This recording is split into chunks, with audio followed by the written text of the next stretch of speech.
ఈ భూమి మీద మనం కలిగి ఉన్న పాత్రలన్నీ నటించవలసినవండి. అవి జీవించి దేవుడి కొరకు బ్రతకవలసిన పాత్ర ఒకే ఒకటండి, అదే దేవుని పిల్లలం. అందులో జీవించండి, దాంట్లో నటించకండి. వేషధారణగా ఉండకండి, నటులుగా దీంట్లో ఉండకండి, దాంట్లో ఉండండి. భార్యలు కలిగి ఉంటే భార్యలు లేనట్టుగా ఉండండి, ఆస్తులుంటే ఆస్తులు కలిగి ఉండి కూడా లేనట్టుగా ఉండండి. ఏదైనా కొనుక్కుంటే కొనుక్కున్నది మీరు కానట్టుగా ఉండండి. ఎందుకంటే ఏది ప్రపంచంలో మీకు శాశ్వతం కాదని చెప్పడానికి చెప్తున్నాడండి. ఏది మనకు శాశ్వతం కాదు. మనం తెలుసుకోవాల్సినవి చాలా ఉన్నాయండి. చిన్నప్పుడు అండి మరి ఈ ఫ్లెక్స్లు, ఈ ప్రింటింగు, ఇంత టెక్నాలజీ లేదు కదా. లేనప్పుడు ఏదైనా వస్తే బ్యానర్ కట్టుకునేవాళ్ళం, పెళ్లి సందడిని బ్యానర్ కట్టుకుని బస్కెట్ వెళ్ళిపోయేవాళ్ళం. ఇది ఎవరు కనిపెట్టారు కానీ వినాయలు ఫ్లెక్స్ ఇవన్నీ ఎవరు కనిపెట్టారు కానీ, చిన్నదానికి పెద్దదానికి ఫ్లెక్సే, చచ్చిపోయినా ఫ్లెక్సే, ఉద్యోగం వచ్చినా ఫ్లెక్సే. మీరు చూడండి, నేను అనుకున్నాను ఇవన్నీ చూసి ప్రతి మనిషికి 3 ఫ్లెక్స్లు ఉంటాయండి. ఎన్ని ఉంటాయమ్మా? బాగా వినాలి మీరు. ఎన్ని ఉంటాయి? 3. ఒకటే భూమి మీద పుట్టగానే పుట్టినరోజుకి వేసే ఫ్లెక్స్ అండి. పుట్టినరోజుకో ఫ్లెక్స్ వేస్తారు. వేసారా? మీకు చాలామందికి వేసారా? వేయించుకున్న వాళ్ళు కూడా ఉంటారు. వేస్తారు, నాకు కూడా వేసారు. మనకి ఏదైనా బర్త్డే వస్తే చాలామందికి పుట్టినరోజు రాగానే మరి ఫ్లెక్స్లు వేసేస్తాం. మీరు వేసుకుంటే వేసుకోండి. ఏమండి, చాలామంది వల్ల మనకు దమ్ముడి కలిసిరాదు. ఎవడో పుట్టినరోజుకి మన కూళ్ళు లేకపోయినా అడుగు ఫ్లెక్స్ వేస్తాం. సరేండి, దమ్ముడి కలిసిరాదు. మన ముక్కు ముఖం ఎరగడం. ఒకవేళ ఫ్యాన్గా మనం వెళ్ళిన కొట్టేస్తున్నారు, వాళ్ళు చెంపలు వాయించేస్తున్నారు. మన ప్రేమను అర్థం చేసుకుంటలేదు వాళ్ళు. చూసారా? అలాగా పుట్టినరోజుకో ఫ్లెక్స్ వేసుకుంటాం. ఇంకెన్నున్నాయి?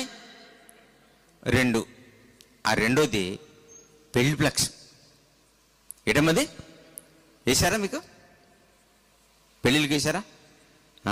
పెళ్ళిళ్ళకి వేసే ఫ్లెక్స్లు ఎలా ఉండండి. పెళ్లి కూతురు పెళ్లి కొడుకు చూస్తుంటే కొత్త సినిమా యాక్టర్లా ఉంటారు వాళ్ళు. కొత్త సినిమా యాక్టర్ల ఫ్లెక్స్లా ఉంటాయి కదా.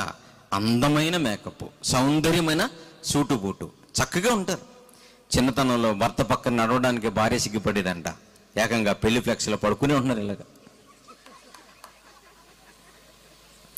తలకాయ అందులో పెట్టకపోతే ఉండలేకపోతున్నాడు. పోయిందండి, ప్రపంచానికి సిగ్గిపోయిందండి. అలాగా ఒకటి పుట్టినరోజు ఫ్లెక్స్ అయిపోయిందా? రెండోది పెళ్లి ఫ్లెక్స్. ఆఖరిది ఒకటే ఉంది. ఇంకా మీరు ఎన్ని తిప్పలు పడినా తల్ల కిందలుగా తప్ప చేసినా 3వది ఖచ్చితంగా వేసేస్తారు మనకి. ఏటది? శ్రద్ధాంజలి. మానవ జీవితం అంతా 3 ఫ్లెక్స్ల్లో కొట్టుకుపోతుంది. 2 అయిపోయినాయి, మనకి ఆఖరిది ఉంది. 2 అయిపోయినాయి, లాస్ట్ అండ్ ఫైనల్ ఇంకో ఫ్లెక్స్ ఉంది. ఆ ఫ్లెక్స్ పడక మునిపే మన జీవితాలు పరలోకానికి యోగ్యంగా మారిపోవాలి. దేవుని బిడ్డలారా, అశాశ్వతమైన బంధుత్వాలు కలిగిన ప్రపంచంలో ఉన్న మనం అందులో నటించాలి. దేవుని పిల్లల పాత్రలో 100% జీవించాలి. అందుకే చెప్తున్నాను, ఈ భూమి మీద మనం కలిగి ఉన్న పాత్రలన్నీ నటించవలసినవండి. అవి జీవించి దేవుడి కొరకు బ్రతకవలసిన పాత్ర ఒకే ఒకటండి, అదే దేవుని పిల్లలం. అందులో జీవించండి, దాంట్లో నటించకండి. వేషధారణగా ఉండకండి, నటులుగా దీంట్లో ఉండకండి, దాంట్లో ఉండండి. భార్యలు కలిగి ఉంటే భార్యలు లేనట్టుగా ఉండండి, ఆస్తులుంటే ఆస్తులు కలిగి ఉండి కూడా లేనట్టుగా ఉండండి. ఏదైనా కొనుక్కుంటే కొనుక్కున్నది మీరు కానట్టుగా ఉండండి. ఎందుకంటే ఏది ప్రపంచంలో మీకు శాశ్వతం కాదని చెప్పడానికి చెప్తున్నాడండి. ఏది మనకు శాశ్వతం కాదు. మనం తెలుసుకోవాల్సినవి చాలా ఉన్నాయండి. చిన్నప్పుడు అండి మరి ఈ ఫ్లెక్స్లు, ఈ ప్రింటింగు, ఇంత టెక్నాలజీ లేదు కదా. లేనప్పుడు ఏదైనా వస్తే బ్యానర్ కట్టుకునేవాళ్ళం, పెళ్లి సందడిని బ్యానర్ కట్టుకుని బస్కెట్ వెళ్ళిపోయేవాళ్ళం. ఇది ఎవరు కనిపెట్టారు కానీ వినాయలు ఫ్లెక్స్ ఇవన్నీ ఎవరు కనిపెట్టారు కానీ, చిన్నదానికి పెద్దదానికి ఫ్లెక్సే, చచ్చిపోయినా ఫ్లెక్సే, ఉద్యోగం వచ్చినా ఫ్లెక్సే. మీరు చూడండి, నేను అనుకున్నాను ఇవన్నీ చూసి ప్రతి మనిషికి 3 ఫ్లెక్స్లు ఉంటాయండి. ఎన్ని ఉంటాయమ్మా? బాగా వినాలి మీరు. ఎన్ని ఉంటాయి? 3. 1 భూమి మీద పుట్టగానే పుట్టినరోజుకి వేసే ఫ్లెక్స్ అండి. పుట్టినరోజుకో ఫ్లెక్స్ వేస్తారు. వేసారా మీకు? చాలామందికి వేసారా? వేయించుకున్న వాళ్ళు కూడా ఉంటారు. వేస్తారు, నాకు కూడా వేసారు.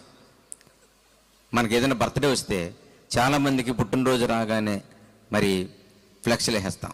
మీరు వేసుకుంటే వేసుకోండి. ఏమండి, చాలామంది వల్ల మనకు దమ్ముడి కలిసిరాదు. ఎవడో పుట్టినరోజుకి మన కూల్ లేకపోయినా అడుగు ఫ్లెక్స్ వేస్తాం. సరేండి, దమ్ముడి కలిసిరాదు. మన ముక్కు ముఖం ఎరగడం. ఒకవేళ ఫ్యాన్గా మనం వెళ్ళిన కొట్టేస్తున్నారు, వాళ్ళు చెంపలు వాయించేస్తున్నారు. మన ప్రేమను అర్థం చేసుకుంటలేదు వాళ్ళు. చూసారా? అలాగా పుట్టినరోజుకో ఫ్లెక్స్ వేసుకుంటాం. ఇంకెన్ని ఉన్నాయి? 2. ఆ 2వది పెళ్లి ఫ్లెక్స్. ఏటమ్మది? వేసారా మీకు? పెళ్ళిళ్ళకి వేసారా? పెళ్ళిళ్ళకి వేసే ఫ్లెక్స్లు ఎలా ఉండండి. పెళ్లి కూతురు పెళ్లి కొడుకు చూస్తుంటే కొత్త సినిమా యాక్టర్లా ఉంటారు వాళ్ళు. కొత్త సినిమా యాక్టర్ల ఫ్లెక్స్లా ఉంటాయి కదా. అందమైన మేకప్, సౌందర్యమైన సూటు బూటు, చక్కగా ఉంటారు. చిన్నతనంలో భర్త పక్కన నడవడానికి భార్య సిగ్గుపడేదంట. ఏకంగా పెళ్లి ఫ్లెక్స్లో పడుకునే ఉంటున్నారు. ఇలాగా తలకాయ అందులో పెట్టకపోతే ఉండలేకపోతాడు. పోయిందండి, ప్రపంచానికి సిగ్గిపోయిందండి. అలాగా ఒకటి పుట్టినరోజు ఫ్లెక్స్ అయిపోయిందా? 2వది పెళ్లి ఫ్లెక్స్. ఆఖరిది ఒకటే ఉంది. ఇంకా మీరు ఎన్ని తిప్పలు పడినా, తల్ల కిందలుగా తప్ప చేసినా 3వది ఖచ్చితంగా వేసేస్తారు మనకి. ఏటది? శ్రద్ధాంజలి. మానవ జీవితం అంతా 3 ఫ్లెక్స్ల్లో కొట్టుకుపోతుంది. 2 అయిపోయినాయి, మనకి ఆఖరిది ఉంది. 2 అయిపోయినాయి, లాస్ట్ అండ్ ఫైనల్ ఇంకో ఫ్లెక్స్ ఉంది. ఆ ఫ్లెక్స్ పడక మునిపే మన జీవితాలు పరలోకానికి యోగ్యంగా మారిపోవాలి. దేవుని బిడ్డలారా, అశాశ్వతమైన బంధుత్వాలు కలిగిన ప్రపంచంలో ఉన్న మనం అందులో నటించాలి. దేవుని పిల్లల పాత్రలో 100% జీవించాలి.